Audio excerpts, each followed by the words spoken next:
Merhaba arkadaşlar. Bugün evdeydim. Cumartesi günü hava çok güzel ve yarın hava tekrar kötü olacak. Onun için yaşadığım şehri de keşfetmek istiyorum. Ve her zaman kullandığım gibi yine şuraya bir yere bırakırım. Daha önce tanıttığım videolar da var. Şuradan bir yerden izleyebilirsiniz. Free Walking Tour'a baktım. Ve buranın en meşhur yerleri, hani arkadaşlar geldiği zaman annemle olan gezide de gittiğim yer. İşte bu Balıkçılar Burcu, Buda Kalesi, o bölgenin Matias Kilisesi gibi oraları gezdiren güzel bir tur. Dolayısıyla katılmak istedim. Daha detaylı öğrenmek için tarihini. Bir yarım saat sonra başlayacak, hemen hazırlandım ve çıktım. Şimdi oraya gidiyorum. Bakayım. Bugün gördüklerimi de sizlere aktarmaya çalışacağım. Daha detaylı bilgiler içerecek şekilde. Umuyorum ki güzel bir tur olur. Haydi görüşürüz.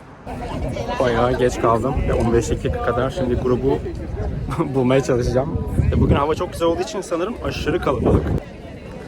Grubu buldum hemen ve şu ana kadar katıldığım en kalabalık gruplardan bir tanesi. Herhalde 45 kişi falanız. Sesi az geliyor maalesef. Çok yakın olmam gerekiyor. Onun için birazcık yapışacağım rehbere.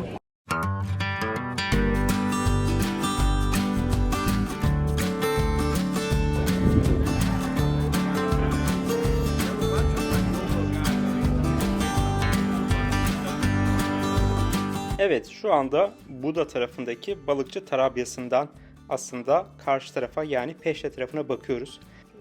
1987'den itibaren Dünya Mirası listesinde yer alan bir yapıdan bahsediyoruz arkadaşlar. Karşı ile ilgili, yani Peşte tarafı ile ilgili şu bilgi verebilirim. Tuna Nehri'nin diğer tarafına yer alıyor ve şu anda ekrana yansıtmayacağım üzere en önemli yapılardan bir tanesi olan parlamento binasını görüyoruz. Parlamento binasının yüksekliği ile şimdiki kilisenin yüksekliği aynı arkadaşlar ve Budapeşte'de Peşte tarafında bu iki yapıdan daha yüksek bir bina yapmak yasak. Bu aslında birçok Avrupa ülkesinde de kiliselere saygıdan dolayı görmüş olduğumuz bir uygulama arkadaşlar. Şimdi yolumuza devam ediyoruz.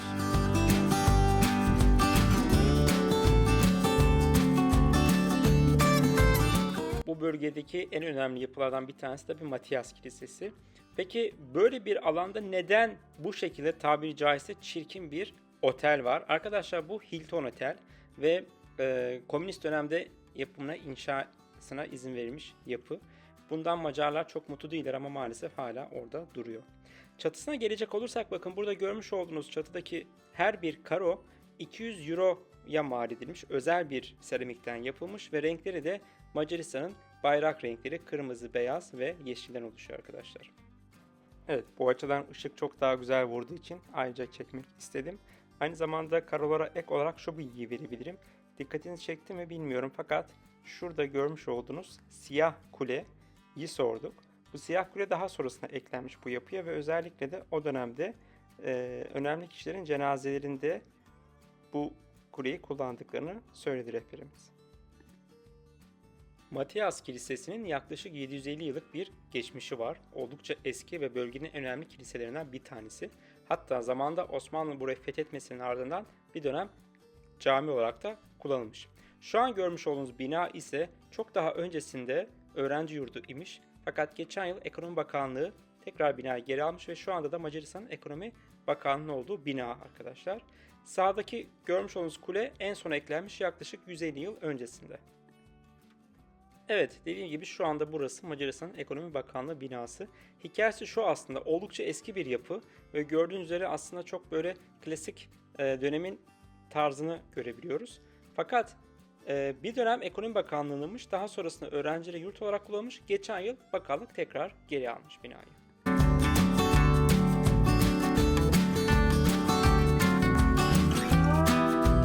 O dönemki savaş dönemlerinde arkadaşlar buraya böyle bir anıt yapmışlar.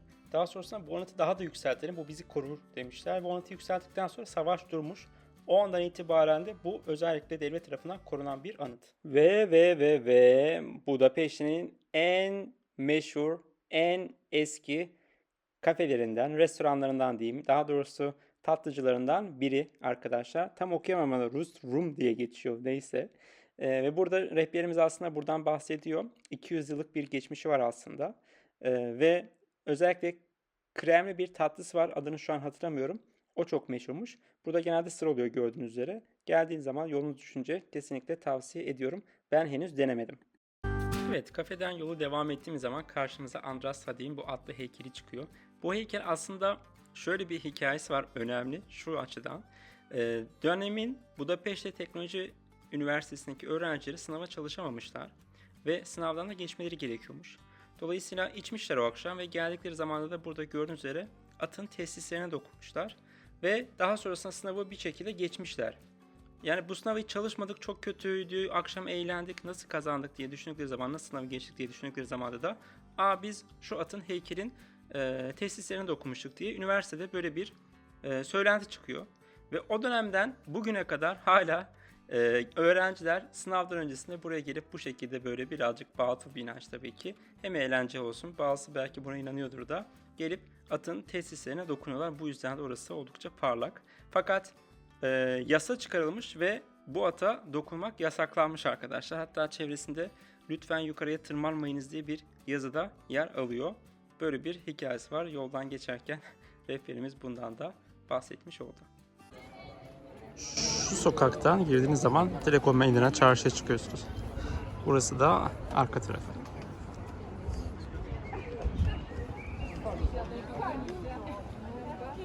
Bu taraf, evet, şu taraf eski Buda, yani aslında Roma döneminden kalan tarafmış ama komünist dönemde burası çok bozulmuş. Burası çok zenginlerin olduğu.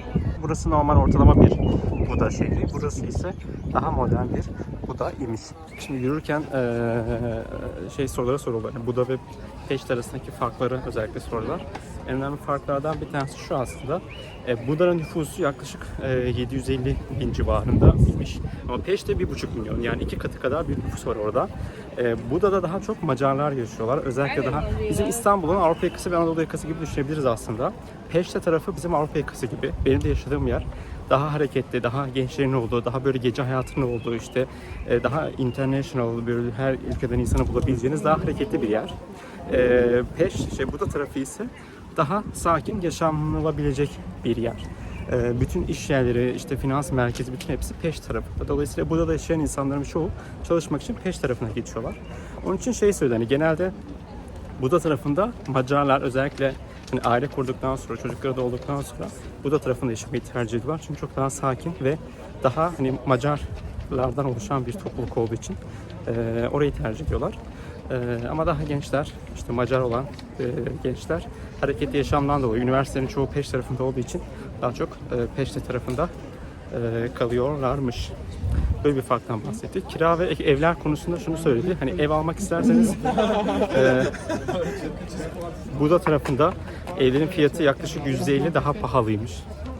Satın almak isterseniz.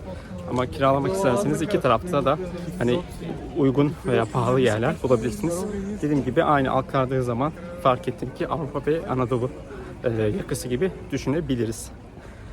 Başka bir şey söyledim, iki taraf arasında herhangi başka bir detay yok aslında. Ev bakarken de zaten ben hani birazcık araştırırken bu bilgileri saydırmıştım. Yani İstanbul'da ben Avrupa yakasındayım, Avrupa yakasında doğup büyüdüm. Dolayısıyla da hani o tarafı tercih ediyorum genelde. Burada da onun için hep Peş tarafına baktım. Daha uygun evler bulmama rağmen Buda tarafına bakmadım. İyi ki de öyle yaptım bu arada. Hani olur da buraya gelmeyi düşünen olursa. Çünkü hani yürüyerek direkt merkeze gidebilecek bir yer tuttum. Uzaktan çalışıyorum ve hani burada tabii ki arkadaşlarım daha az olduğu için sosyalleşme ihtiyacım da olacaktı. Birçok aktivite, etkinlik, sosyal grupların buluşmaları da tabii ki Avrupa yakası gibi Peşte tarafında olduğu için o tarafı tercih ettim ben. İyi ki de öyle yapmışım. Çünkü sürekli buradan oraya gitmek, o sessizlik içerisinde olmak çok bana iyi gelen bir şey değildi. Öyle. Şimdi yürüyüşümüze devam ediyoruz.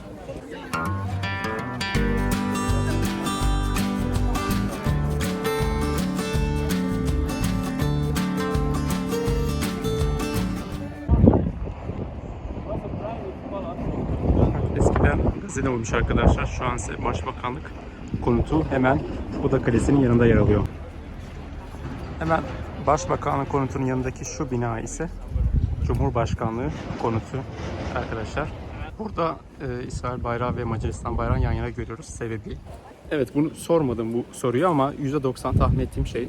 Neden burada kocaman bir İsrail bayrağı var Macaristan bayrağının yanında? Tam olarak da bakın arkamda Cumhurbaşkanlığı konutu.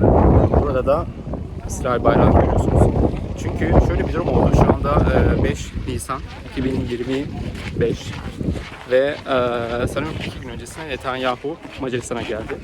Normalde Macaristan Uluslararası Ceza Mahkemesi üyesi bir ülke. Bu ne demek oluyor? Netanyahu ülkeye geldiği anda Netanyahu'nun tutuklaması gerekiyor arkadaşlar. Macaristan'daki politikle ilgili çok güzel bir yer aktardı az önce rehberimiz. Macaristan'daki politika ve siyasete gerçekten çok dürüst, çok demokratik bir siyaset değil. Ve o gece Macaristan Uluslararası Ceza Mahkemesi anlaşmasından çıktığını açıkladı. Bu ne demek? Netanyahu geliyor, zaten yolda adam. Onun için de onu tutuklamayacağız anlamına geliyor. Buraya da büyük ihtimalle onun için şu anda böyle bir destek bayrağı astılar. Netanyahu yani buralarda dün burada toplantıya katıldı. Şu an hala burada, sanırım 4 gün kalacak. Böyle bir durum. Bunu da görmüş olduk. Böyle bir aktarmak istedim. Politika ile ilgili aktardığı şeyleri turun devamında bittikten sonra anlatacağım, sıcağı sıcağına aklımdayken. Macaristan'ın mevcut politika, siyasi duruşu nasıl? Buradaki arkadaşlar da Türkiye'deyken de zaten Avrupa'daki insanlarla konuşurken de arkadaşlarla Türkiye'ye çok benzetiyorlardı. Hangi açılardan benziyorlar vesaire, bunun artık tercihini, kararını size bırakmış olacağım. Onu da bilgisini birazdan vereceğim.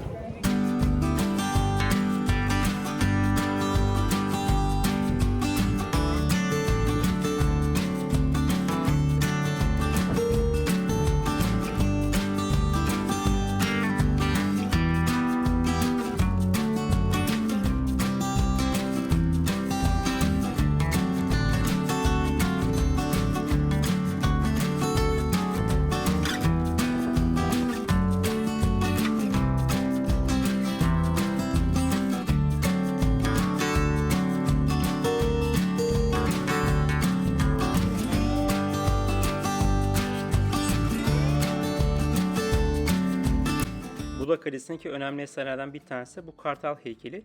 Mitolojideki yırtıcı kuş olan Turul'u aslında tasvir ediyor ve Macaristan'ın bağımsızlık ve ulusal kimlik sembolü aynı zamanda.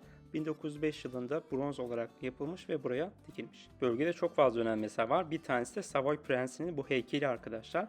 Bu heykel neden önemli? Çünkü Macarlar diyorlar ki bu kişi olmasaydı biz şu anda bu topraklarda Macar olarak yaşıyor olamazdık. Neden? Çünkü 1697'de Osmanlı'ya karşı en büyük zaferi elde etmiş kişi kendisi ve Osmanlı o dönemden sonra Macaristan'daki hakimiyetini kaybetmiş. Birazcık da dedikodu diyelim ve size tarihin tozlu sayfalarından önemli dedikodular getiriyorum. Burada da yine Kral Matias, yani Matias Kilisesi'ndeki Matias'ın burada çeşmesini görüyorsunuz arkadaşlar. Tepedeki kralımızın kendisi. Tabi o dönemde kral olduğu için halkın arasına kral kıyafetiyle karışamıyor. Onun için de böyle bir işte avcılığa giderkenki kostümünü giyip halkın arasına karışıyor. Ve oradan sonra da bir ava gidiyor aslında ekibiyle beraber. Fakat av yaparken bir şekilde yolunu kaybediyor. Ve ondan sonrasında bir köye gidiyor. Köyde de bir kadın buna, genç bir kız, güzel bir kadın, buna evini açıyor ve onu o gece evde misafir edebileceğini söylüyor. Ama tabii ki kral olduğundan habersiz. Ve o gün aralarında bir şeyler yaşanıyor duygusal anlamda. Kadın erkeğe aşık oluyor. Fakat sabah erken saatlerde kral orayı terk ediyor ve bir şekilde yolunu bularak sarayına gidiyor. Fakat kadın çok sevdiği için, çok da etkilendiği için merkeze gidiyor köyden çıkıp. Merkeze bunu bulabileceğini düşünüyor. İşte avcıdır sonuçta vesaire. Ve bir şekilde nasıl oluyordu hatırlamıyorum ama kralla bir yerde karşılaşıyorlar. Ve kralın kral olduğunu anladıktan sonra da çok fazla üzülüyor. Çünkü kralın zaten halihazırda eşi ve çocukları var. Ve hiçbir şey söylemeden kendi köyüne geri dönüyor. Böyle bir acıklı hikayesi varmış. Heykeli yapan heykel sanatçısı da buna bir hikaye anlatıcısı olarak bu heykeli eklemiş. Ama hikaye anlatıcısı acaba nasıl bir şeye benzer diye düşünmüş. En son demiş ki en iyisi kendi yüzümü koyayım. Dolayısıyla o heykel aslında bu heykeli yapan heykel sanatçısının kendisi.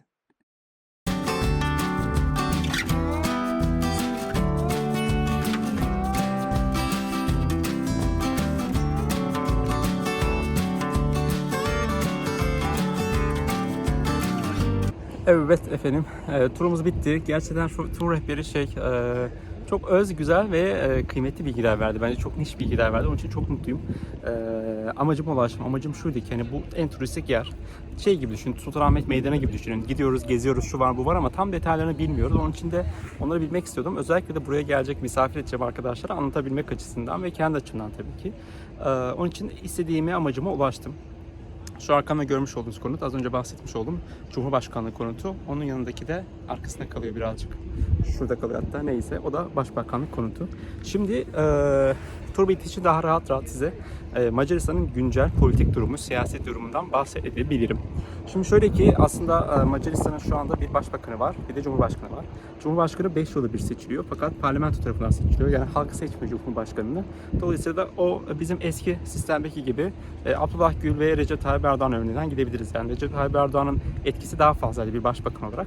Cumhurbaşkanı sadece işte önemli günlerde konuşma yapan, yasayı onaylayan kişi. Burada da aynı şekilde. Eğer oldu da Cumhurbaşkanı ben bu yasayı onaylamam dediği takdirde de yargıya gidiyor ve yargı eğer hayır biz bunu yapmak istiyoruz diyorsa da yine herhangi bir etkisi olmuyor ve onu imzalıyor. Asıl önemli profil dediğimiz gibi başbakan. Şu anda da başbakan Viktor Orban isimli bir kişi. Yaklaşık 65-60'lı küsur yaşlarında ve son 15 yıldır da Macaristan'ın başbakanlık yapıyor. Önümüzdeki yıl burada Macaristan'da başkanlık seçimi olacak, başbakanlık seçimi olacak tekrar. Dolayısıyla hani onunla beraber 16 yılını tamamlamış olacak. Sonrası bakalım nasıl olacak. Genelde halkın %40'ı kendisini destekliyor ama büyük bir çoğunluk kendisini çok desteklemiyor. Özellikle demokrasi konusunda çok sıkıntılı bir kişi olduğu söyleniyor. Burada şu şekilde söyleniyor arkadaşlar. Orban yani aldığım duyumlar şöyle ki Orban Erdoğan'ın gölgesi diyorlar. Ne demek istiyorlar? Bu araları çok iyi. İşte geçenlerde yine işte Recep Tayyip Erdoğan kendisi bir TOG araç hediye etti. Onlar da işte Erdoğan'a sanıyorum ki ne hediye ettiler? Bir hayvan hediye ettiler ama şimdi hatırlamıyorum, sanırım at hediye etmiş olabilirler, tam bilmiyorum. Dolayısıyla da hani böyle şey çok seviyor onu çok rol model alıyor, onun için hep peşinden geliyor işte gibi böyle bir söylem var. Bunu çok diyorum ben arkadaşlardan. Doğrudur yanlıştır, ne kadar etkileniyordur, olumlu olumsuz bunları bilmiyorum. Şöyle bir bilgi verdi. Aslında burası dediğimiz gibi hep komünist yönetim tarafından ele geçirilmiş, yönetilmiş vesaire. Daha sonrasında uzun bir zaman sonrasında arkadaşlar sol bir partinin eline geçmiş diyeceğim. Sol bir parti seçimi kazanmış.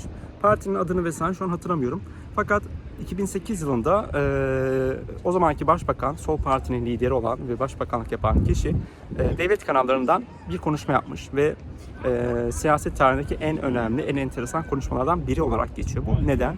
Çünkü demiş ki, sayın halkım, açık açık size söylüyoruz ki bizler sizleri son bilmem kaç senedir aslında kandırıyorduk. Özellikle de son 3 aydır yapmış olduğumuz ekonomiyle ilgili yapmış olduğumuz tüm bilgilendirmeler, sabah da yapsak, akşam da yapsak, yani ne zaman yapıyor olursak olalım hepsi tamamen sizi oyalamak ve kandırmak için deyip açık açık aslında doğru işler yapmadıklarını ve halkı kandırmaya çalıştıklarına dair böyle bir bilgi veriyor. Ve tabii büyük bir sansasyonel bir durum oluşturuyor. Bütün radyolar, televizyonlar, diğer ülkeler vesaire. Ondan sonrasında zaten ayrılıyor. Bu tam 2008, aynı zamanda dünya genelinde ekonomik krizin olduğu yıl. Burada da ekonomi zaten kötü olduğu için iyice Macaristan'ı bu açıklamadan sonra da bütün güven ortamını ortadan kaldırdığı için tamamen yerli bir ediyor ekonomik anlamda. Dolayısıyla sol tarafta herhangi bir parti durumu olmadığı için de tam o seçim öncesi olan bir durumda ne oluyor? Şu anki başbakan olan Viktor Orban'ın partisi şu anda extreme right diye geçiyor. Yani işte bir sol partiler var, bir hani merkez dediğimiz partiler var. Bir hem sol hem sağ, ikisinin ortası gibi. Bir de daha aşırı sağcı dediğimiz partiler oluyor. Orban'ın partisi şu anda aşırı sağcı parti olarak geçiyormuş.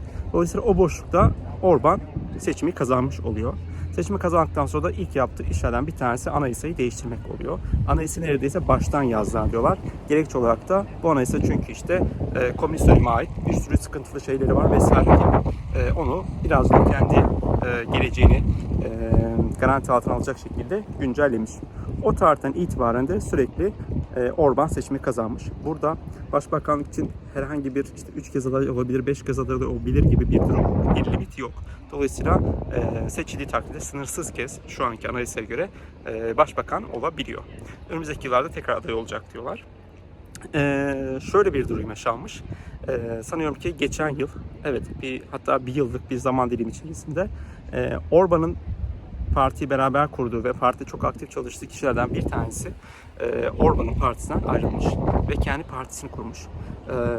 Ve partisini kurduktan sonra da ve kendisini aşırı sağcıdan daha merkez bir noktaya taşımış parti yaklaşım olarak ve dolayısıyla o partiyi kurduktan sonra da burada biliyorsunuzdur Avrupa Parlamentosu'nda seçimler olmuş oldu ve orada da Orban'ın almış olduğu sandalye sayısı kadar sandalye almış. Bu da şunu gösteriyor ki ikisi aslında şu anda ezeli iki ne derler muhalefet ana parti ve muhalefet partisi olmuş oldu. Dolayısıyla bu seçimde belki o adayın kazanma ihtimalinin olabileceğini söyledi yine rehberimiz. Böyle bir durum var. Bakayım başka bir ekstra detay vermiyorum. Bilmiyorum çünkü.